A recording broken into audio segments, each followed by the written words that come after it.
Part 2 of Shadow Weaver's Magic Mirror. While Hordak and Shadow Weaver were busy with the magic mirror, Madame Raz was also busy trying to improve some wildflowers in another part of the wood by making them bigger. So far, it hadn't worked. The Twiggets watched from a tree. Cal watched from a tree a little further away. He didn't trust Madame Raz's magic. It too often went wrong.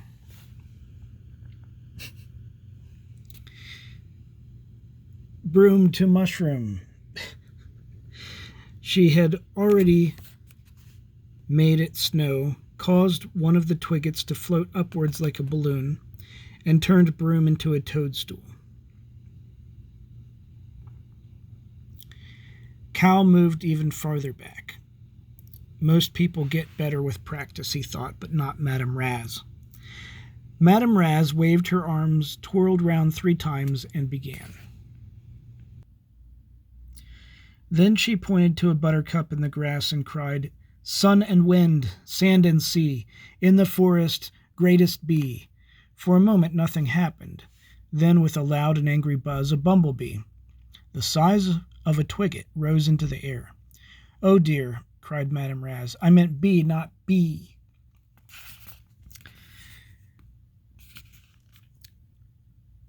She said a magic word, and the bee became small again and went on its way muttering, "Nobody will believe a word of this back at the hive." Cal decided to go before Madame Raz did anything more dreadful. He spread his wings and flew away through the wood. There's Cal as a yellow thing instead of red or whatever color he was in the cartoon. Cal swooped between the trees and across the clearing. There was a track, and to one side he saw something very odd. "If I didn't know better," he said to himself, "I'd say there was a large picture frame over there. But I do know better. Picture frames don't grow on trees, and people don't usually leave them lying around the Whispering Wood." He stood and thought for a moment. "I ought to take a closer look, but Madame Raz's magic has made me a bit nervous. I'll find someone to take a look with me." Keeping well clear of the strange object, Cal flew on. He met Glimmer out walking and told her what he had seen.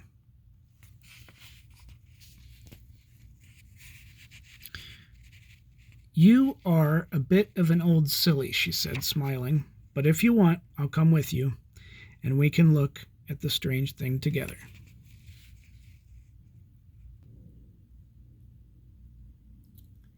Cal felt a bit nervous still.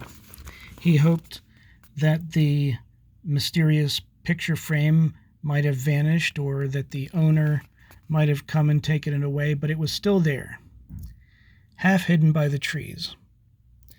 Cal stayed on the track while Glimmer went on. She stopped and called back, "It's not a picture frame, it's a mirror.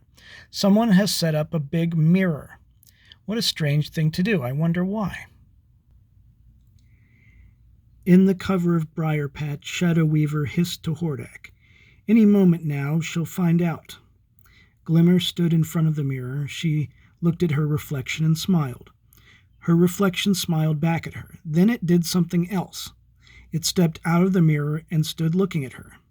"A clever trick," whispered Hordak. "It's only just the beginning," replied Shadow Weaver. "Watch." Astounded, Glimmer asked, "Who are you?" "Why, I'm Glimmer," replied the reflection. "You can't be," cried Glimmer. "My mother, Queen Angela, only has one daughter, and that's me." The reflection laughed, and it was Glimmer's laugh that Cal heard.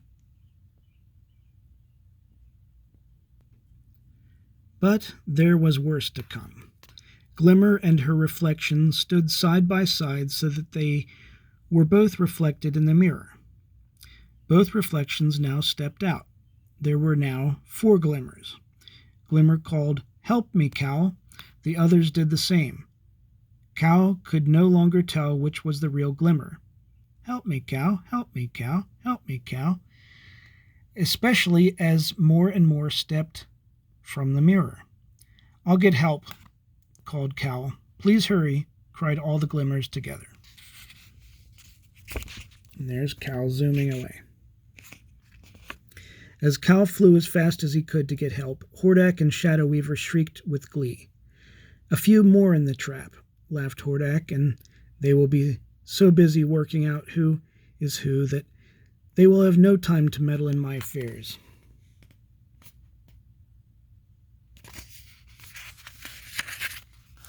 Cal found Princess Adora watering her horse at a stream. Quickly, he told her what had happened. This is the work of Shadow Weaver, without a doubt, said Adora.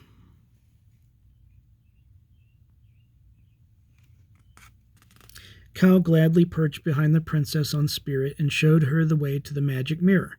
When they were almost there, they dismounted and crept through the trees. Things were even worse than Cal had left them.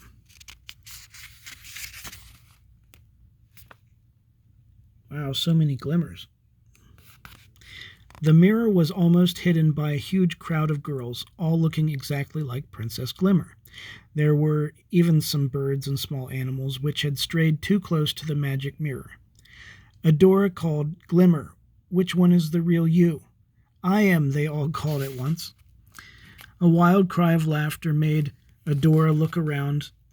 From the cover of the briar patch, Hordak cried, "Join your friend, Princess. Etheria would be all the better for an army of Princess Adoras.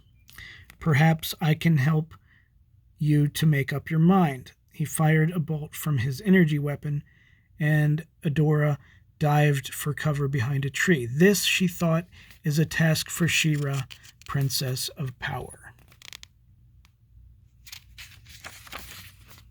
Wow, beautiful colors here.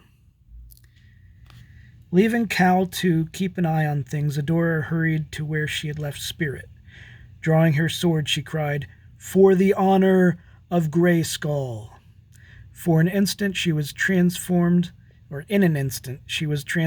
to She-Ra, Princess of Power.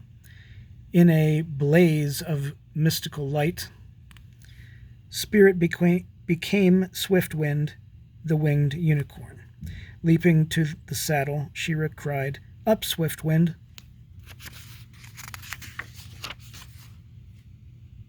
High above the treetops, She-Ra looked down upon the crowded clearing. There seemed to be even more glimmers now, but she had a clear view of the strange mirror. Putting Swiftwind into a steep dive, she aimed her sword and let loose a stream of light energy. It hit the target squarely, but the mirror didn't break. The energy just bounced back, and She-Ra swerved as it just missed her. She-Ra fired again and again, but it was no use. From the ground, Shadow Weaver shrieked up at her, "Your weapon is useless against my magic." She-Ra didn't waste time replying. She had an idea. The weapons of the light folk might be powerless against Shadow Weaver's magic mirror, but was it proof against a simple weapon? Like an arrow, for instance. She brought Swiftwind to Earth, close to where Cal waited. I guess ground, it means, the earth of Etheria, the ground of Etheria, where Cal waited. "We must find Bo, the master archer," she said. "You go that way, I'll go this." Cal flapped off through the trees, while Swiftwind rose again into the air, carrying She-Ra on the search for the master archer.